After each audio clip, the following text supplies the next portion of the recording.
Madame, monsieur, bonjour. Le premier titre de l'actualité de ce matin était jusqu'à il y a un peu moins de 2 heures, la victoire triomphale du président Reagan dans l'élection présidentielle américaine. Nous allons y revenir d'ailleurs tout de suite.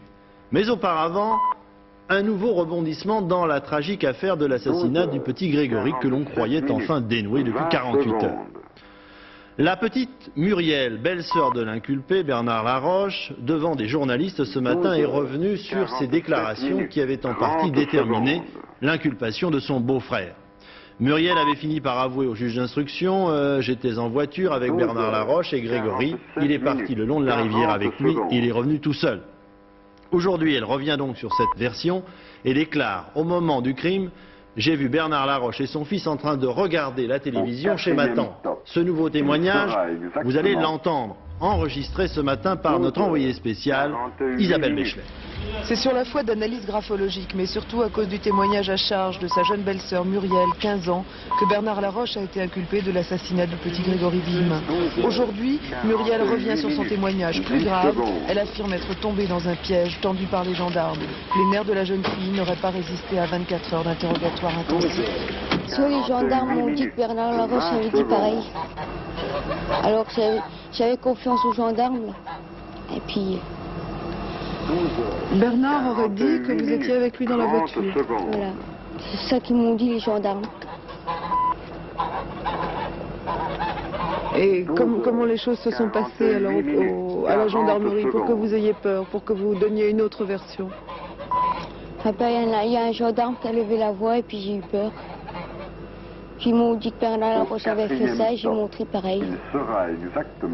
Les gendarmes avaient montré la route de Docelle de l'Éponge, puis que Bernard avait pris, puis j'ai fait pareil. Moi.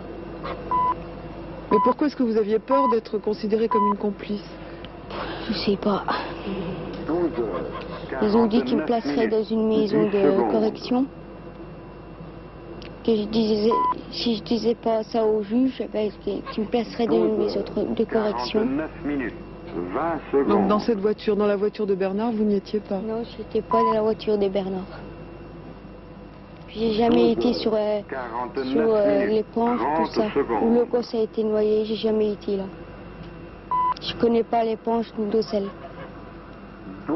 Mais c'est très important, vous vous rendez compte de revenir sur votre témoignage maintenant. Le juge a sans doute dû vous montrer à quel point c'était important ce que vous disiez. Oui, montré.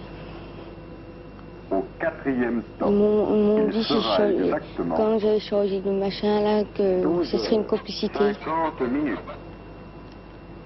Et là maintenant vous nous dites Bernard est innocent, je n'étais pas avec lui, nous ne sommes pas allés à l'éponge. Bernard est innocent, mon beau-frère il est innocent.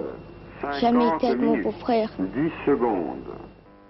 Oui, rappelons tout de même que Bernard Laroche, lui, de son côté, continue de clamer son innocence, que le témoignage de Muriel, que vous venez d'entendre, n'est pas, pourrait-on dire, officiel. Il a été fait devant des journalistes et non devant le juge d'instruction, et que cette jeune fille vit dans une ambiance familiale que l'on imagine et que, bien sûr, on comprendrait à moins qu'elle risque de la perturber. Muriel n'a que 15 ans. Mais tout de même, c'est une information nouvelle que nous devions de vous donner.